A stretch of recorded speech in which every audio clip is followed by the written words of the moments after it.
ہماری فتویٰ لگا دیا اور یہ سوچنا دوبارہ نہیں کرتے یہ کیا بول رہا ہے، یہ کون سی تعلیم دے رہا. بس ممنوع ہو گیا مولوی، اس کو وہاں بھی بول دو بس بات سنو.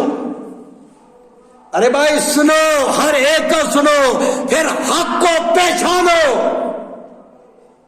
اللہ نے دماغ دیا ہے، اس کا استعمال کرو. محمد رسول اللہ صلی اللہ علیہ وسلم 23 سالہ زندگی کے اندر صرف توحید. مسئلہ بعد میں سمجھاتے، پہلے توحید کا درس ہوتا تھا تاکہ میری یہ امت کہیں شرک میں ملوث نہ ہو جائے، کہیں بدعات اور خرافات کا شکار نہ ہو جائے. آپ کو آسان لگتا ہے یہ بدعات شرکیات یہ کرنا، یہ آسان لگتا ہے. ارے یہاں پر تو اللہ رب العالمین وہ واحد القہار بھی ہے، وہ غفور الرحیم بھی ہے، لیکن یہ بھی تو یاد رکھو واحد القہار بھی ہے. عمر بھر تو شرک کرتا رہے گا اور کہے گا وہ غفور الرحیم، نہیں، بلکہ یہ بھی تو یاد رکھ کہ اللہ واحد القہار بھی ہے. اس لیے حضرت فاروق اعظم رضی اللہ تعالیٰ عنہ وہ کہتے تھے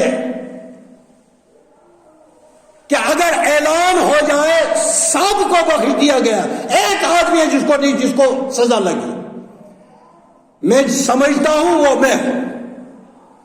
اور اگر یہ اعلان ہو جائے سب کو سزا دی گئی لیکن ایک آدمی بچ گیا، وہ بھی میں ہی.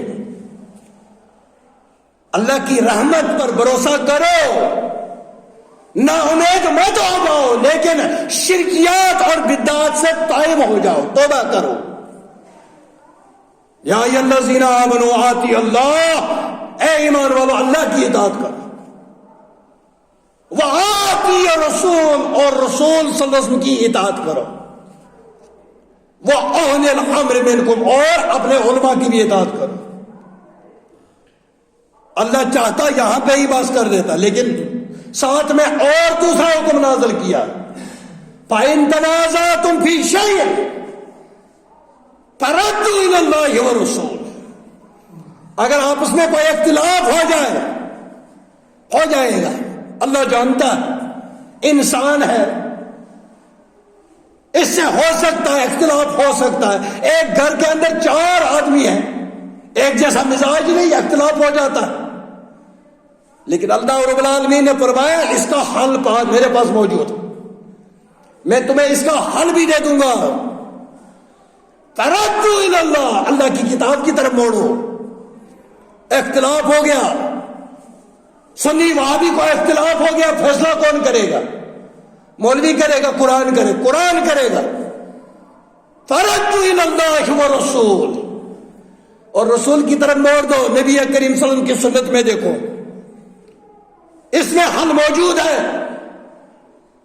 اسی لیے امام شافعی رحمہ اللہ، امام شافعی نہیں، بہت بڑے محدث گزرے، امام شافعی رحمہ اللہ، وہ اپنی ایک کتاب کے اندر لکھتے ہیں کہ ایسا ہو ہی نہیں سکتا قیامت کی دیواروں تک امت مسلمہ کو کوئی مسئلہ پیش آئے اور اس کا حل کتاب و سنت میں موجود نہ ہو، ایسا ہو ہی نہیں سکتا. حل موجود ہے لیکن ہم پڑھنے والے نہیں، ہم قرآن کو سمجھ کر پڑھنے والے نہیں. فتویٰ لگ جاتا ہے عام لوگوں کو قرآن نہیں پڑھنا چاہیے. کیوں بھائی؟ اللہ کہہ رہا ہے، اللہ کا قرآن آسان ہے کوئی جو اس سے نصیحت حاصل کرے؟ بار بار قریباً 4-5 بار سورہ کے اندر، قرآن کے اندر بتایا گیا. یہ تمہارے سمجھنے کے لیے، تمہارے پڑھنے کے لیے آسان ہے کوئی جو نصیحت کو قبول کرے؟ لیکن مولوی نے فتویٰ لگایا نہیں، عام مت پڑھو، علماء پڑھیں گے. اس لیے میرے بھائیوں، جو دکانیں ہیں مذہب کے نام پر، اسلام کے نام پر، یہ دکانیں ان کو بند کرو. اپنے حلقوں سے اٹھ کر تھوڑا سوچئے. تعصب کی عینک کو اتار کر سوچئے. میرے استاد محترم مولانا محمد اسماعیل عصری رحیم اللہ فرماتے تھے کہ ایک آدمی کا گھوڑا تھا، وہ سبز گھاس کھاتا تھا اور کچھ نہیں کھاتا تھا. بولا وہ سیانوں کے پاس گیا، کسی نے کوئی دوائی بتائی، کسی نے کوئی دوائی بتائی. بولا وہ سوکھی گھاس کھاتا ہی نہیں، ہری ہری ڈھونڈ رہا. پھر ایک آدمی کے پاس گیا، اس نے بولا یار ایسا ہو رہا ہے، وہ نہیں کھا رہا. بولا آپ بازار سے ایک سبز اینک لے آؤ، وہ گھوڑے کو لگاؤ، گھوڑے کی آنکھوں پر وہ سبز اینک لگاؤ، پھر دیکھو. جب اس نے لایا، اس کو سب سبز لگا، وہ کھاتا گیا. وہ ہے تعصب کی اینک. جب تعصب کی اینک لگی ہو پھر حق سے انسان منحرف ہو جاتا ہے، پھر حق قبول نہیں کرتا. تعصب کی اینک کو اتار کر دیکھیے کتاب و سنت میں تمہاری کامیابی،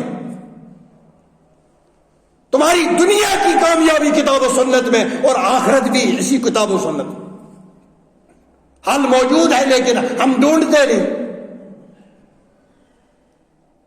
فَرَدُّوا إِلَى اللَّهِ وَرَسُولِهِ، اگر اختلاف ہو جائے اللہ اور رسول سے فیصلہ کرا دو. آگے تنبیہ کیا گیا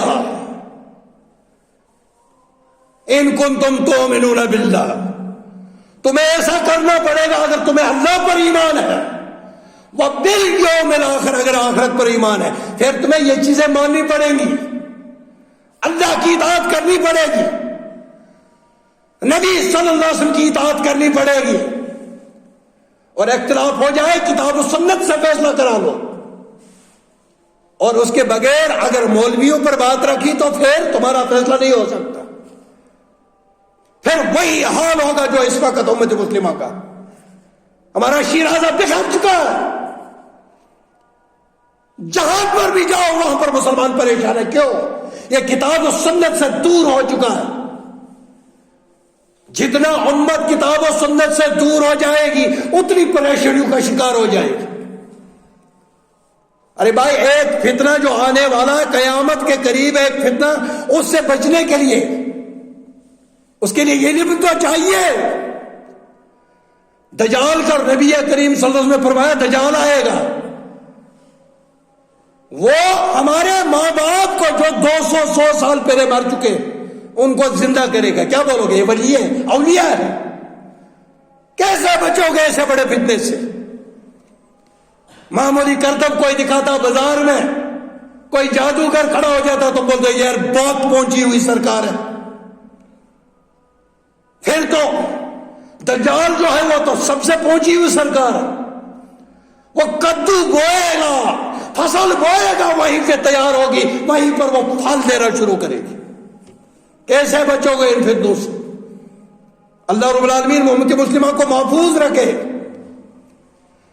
یہ فتون کا زمانہ ہے، فتنوں کا زمانہ ہے. اس لیے علماء سے جڑ کر رہیے. ہمیں مزاج کچھ اور ہو چکا ہے، گوگل کے اندر سرچ کر لیا، مولوی پر بھی فتوا لگا دیتے. ارے بھائی یہ تیری آخرت کو بنا دے گا. اپنے علماء کی قدر کرو. وہ قوم کبھی کامیاب نہیں ہو سکتی جو اپنے امت علماء سے دور ہو جائے. ہم کتاب و سنت سے بھی دور ہیں، خود تو پڑھنے کی کوشش نہیں کر رہے لیکن علماء سے پوچھنے کی بھی گوارا، یہ بھی گوارا نہیں. کتاب و سنت پڑھو گے لیکن اگر کہیں سمجھ نہیں آئے کیسے سمجھو گے؟ کیونکہ اختلاف ہو جائے گا. علماء کے ساتھ جڑنے سے، علماء کی عزت کرو، علماء سے پوچھو، خود فتوے مت لگاؤ. گوگل میں سرچ کیا ایک دم فتوا لگا دیا، یہ تو بہت بڑی بدقسمتی کی بات ہے. اور امت مسلمہ سب سے زیادہ اس وقت کس میں ملوث؟ جادو ٹونے میں، جو حرام ہے، جو نبی نے منع کر دیا، جس کو اللہ نے قرآن نے کہا جادوگر ہے وہ کافر ہے. اس کو بولتے ہیں بہت بڑا پیر ہے, خطرناک پیر ہے, وہ تو ابلیس ہے, مسلمانوں کو نقصان پہنچاتا ہے, اپنے بھائیوں کو تکلیف پہنچاتا ہے, وہ اچھا آدمی ہو سکتا ہے. امت کس میں لگ گئی؟ اس نے کرنا کیا تھا اور کیا کرنا. کل میں جا رہا تھا یہاں پر, عام طور دیکھ لیجئے ٹریکٹر جو چلاتے ہیں نا, ٹریکٹر, میں وہ سپیکر جو اس پر لگا ہوتا میں اٹھا نہیں سکتا, مجھے لگتا ہے 50-60 کلو اتنا اس کو بجری نہیں ہوتی اس میں جتنا اس نے سپیکر لگایا, اور ڈم ڈم 1 کلومیٹر سے آدمی پریشان ہو جاتا ہے, لیکن وہ پریشان نہیں ہو رہا. افسوس مسلمانوں, جو قوم اللہ کا قرآن سن کر مگن ہو جاتی تھی وہ آج گانوں میں مگن ہے, وہ خرافات میں مگن ہے. جب جاؤ گے اب مسجدیں بھی اس میوزک سے نہیں بچی, مسجدوں تک یہ میوزک پہنچ گیا. ہماری شادی بیاہ جس کو نبی کائنات صلی اللہ علیہ وسلم فرمایا یہ رحمت ہے, آدھا ایمان محفوظ ہو جاتا ہے. لیکن جب ہمارا نکاح ہوتا ہے تو حالت آپ خود دیکھ لیتے ہو. کیا یہ محمد رسول اللہ صلی اللہ علیہ وسلم کی اطاعت ہے؟ کیا ہم اپنے آپ کو نبی کا فرما بردار کہلانے کے حقدار ہیں؟ نہیں میرے بھائیوں. لقد کان لکم فی رسول اللہ اسوۃ حسنہ, یہ ہر جگہ پر امپلیمنٹ کر لو. تاجر ہو وہاں پر بھی یہ کام, یہ آیت جو ہے اپنے آپ پر فٹ کر لو. نوکری کر رہے ہو, نوکری پیشہ ہو, یہ فٹ کر لو. تجارت ہماری ڈیوٹی اور دعویٰ ہمارا, ہم نبی کے امتی ہیں. جائیں گے آخر کار ہم جنت میں, ٹھیکیدار بن گئے جنت کے. آدھے لوگ تو جنتیں بانٹتے پھرتے. ارے اگر ایسی باتوں پر ایسے دھوکوں سے جنت ملتی پھر نوح علیہ السلام کے بیٹے کو بھی ملتی. لیکن اللہ نے کہا نہیں, اس کشتی میں کتے کو بٹھا لے لیکن تیرا بیٹا نہیں. سید زیادہ ہے, حضرت نوح علیہ السلام کا بیٹا ہے. بولا نہیں, کتا منظور, تیرا بیٹا نہیں, کیونکہ اللہ کا نافرمان ہے اور وقت کے پیغمبر کا نافرمان ہے. اللہ کا نافرمان اور نبی کائنات صلی اللہ علیہ وسلم کا نافرمان, یہ دونوں برابر ہیں. ہم نے اللہ کو پہچانا کیسے پہچانا؟ ہمیں نبی نے پہچان کرائی. نبی کریم صلی اللہ علیہ وسلم نے ہمیں پہچان کرائی اللہ کیا ہے. ہم اللہ کو نہیں پہچان سکتے جب تک ہم اپنے پیغمبر حضرت محمد رسول اللہ صلی اللہ علیہ وسلم کو نہ پہچانیں. آسان ہو گیا یہ نبی کے گستاخ. ارے نبی کے گستاخ کو زمین کہیں جگہ دے گی؟ ایسا ہو ہی نہیں سکتا. ارے قربان میرے ماں باپ اولاد سب کچھ محمد رسول اللہ صلی اللہ علیہ وسلم. ارے میرے بھائیوں, ہم دعوت دیتے ہیں, ہمارے پاس آؤ, ہمارے اعمال میں جو بھی عمل ہوگا, ہماری نماز اگر نبی کی سنت کے مخالف ہے ہم اسی وقت چھوڑنے کے لیے تیار ہیں. دعوے سے کہہ رہے ہیں. اللہ رب العالمین ہمیں کتاب و سنت پر عمل کرنے والا بنائے, نبی کا فرما بردار بنائے, اللہ کا فرما بردار بنائے. وآخر دعوانا ان الحمدللہ رب العالمین والسلام علیکم ورحمۃ اللہ.